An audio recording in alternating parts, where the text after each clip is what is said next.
I just turned 40. You did a show called Men of a Certain Age. I did. And we're a huge fan of Quantum Leap. And I'm curious to know, from an actor's perspective, you get to a certain point where you're no longer going to play Hamlet. Because Hamlet's young or whatever. You can play the king, you just can't play Hamlet. So how, in a sense, do you reconcile that in your life and choose roles and get roles and decide, okay, I'm not, how I was when I was 20. I'm where I'm at now. Right.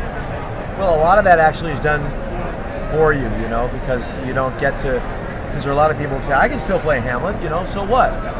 But people won't hire you to play Hamlet anymore. So a lot of that kind of transitioning stuff happens naturally in the business. Mm-hmm. Sometimes you're fighting, sometimes you're stuck in periods of time when you feel like, oh my gosh, everyone's saying, oh, you're not old enough. And then 2 weeks later, somebody says, oh, you're too old for that. And you feel like, well, you should be able to find work, Right. But it's the nature of the business. And when you've been doing it as long as I have, you go through different periods where things are all clicking and rolling for you, and sometimes they're not, and people say no, and you don't understand why, and in order to stay in the business and be healthy in the business, you have to develop this kind of ability to shrug stuff off and keep working, do the best work you can when you have a chance.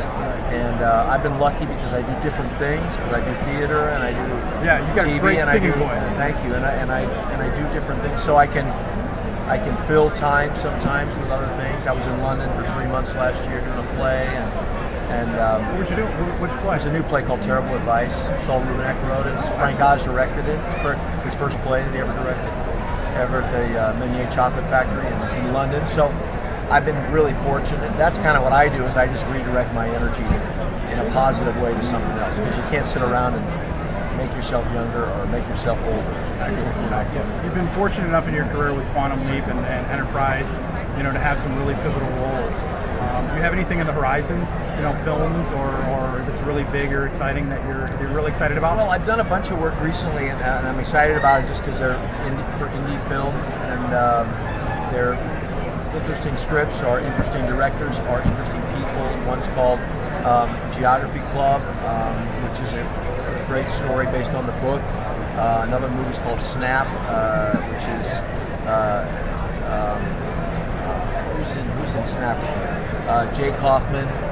And I'm doing this Liberace movie for HBO, which is why I have the stash and the birds. You're playing Liberace? No, Michael Douglas is. But it's Michael Douglas and Matt Damon and Soderbergh's directing it. Oh, fantastic. Yeah, fantastic. So we're shooting that right now. And Dan Aykroyd and Debbie Reynolds and Rob Lowe. And wow. So it's I thought the sky was falling over here. So I'm doing that right now. And we will so look for that. Yeah, Scott. I'm excited about it. Thank you very much for your time. I appreciate it. Hi, I'm Scott Bakula, and you're on the DVM Podcast Empire. Oh boy.